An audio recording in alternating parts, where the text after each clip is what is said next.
Plus je vieillis, plus je me rends compte que ce qui fait que j'agis ou pas, c'est les histoires que je me raconte.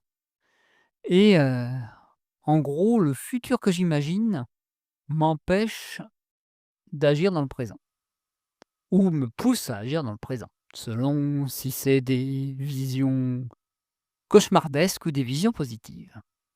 Et souvent, ceux qui agissent se disent que ça peut marcher, se disent que ça peut réussir, se disent qu'ils en sont capables, se disent que si ça rate, de toute façon, ils en retireront quelque chose de positif.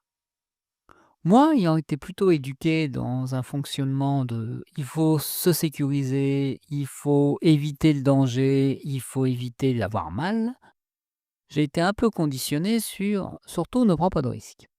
Et ça aide pas à être dans une vision, je dirais, anticipatrice positive et optimiste de ce qui peut nous arriver.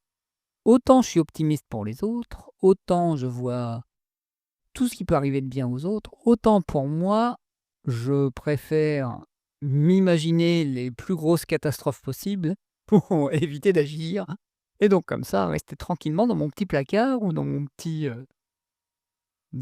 canapé doré. Parce que oui, même si maintenant je m'exprime devant un micro, il y a des années, c'était pas gagné de m'exprimer comme ça et de m'autoriser à dire n'importe quoi, on va dire. Et tout ça et pourquoi je vous raconte tout ça? Tout ça pour vous dire que, ce qui compte, c'est, les histoires que vous vous racontez. C'est ça qui entre guillemets, est «la graine initiale» de tout changement et de tout projet.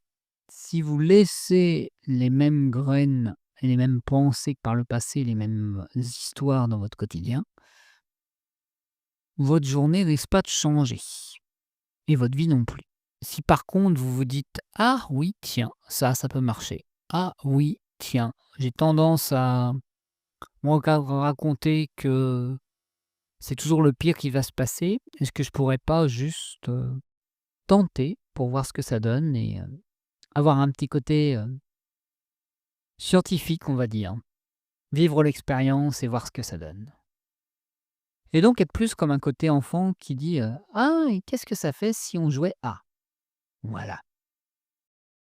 Et oui, vous pour ceux qui m'écoutent, depuis longtemps, ils savent que j'ai un gros côté joueur et que c'est ça qui aide chez moi à contrebalancer mon côté un peu récréatif, on va dire.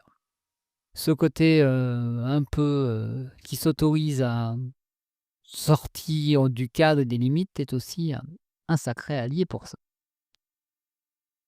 Et donc, quand vous avez peur, il vous racontait plein d'histoires. Est-ce que vous pourriez demander à votre petit enfant explorateur de vous accompagner et de vous guider et de vous emmener sur ce chemin doré comme dans Le Magicien d'Oz? Imaginez qu'en, claquant des talons ou qu'en buvant une tasse de thé, vous allez vous transformer. Peut-être que c'est aussi simple que ça.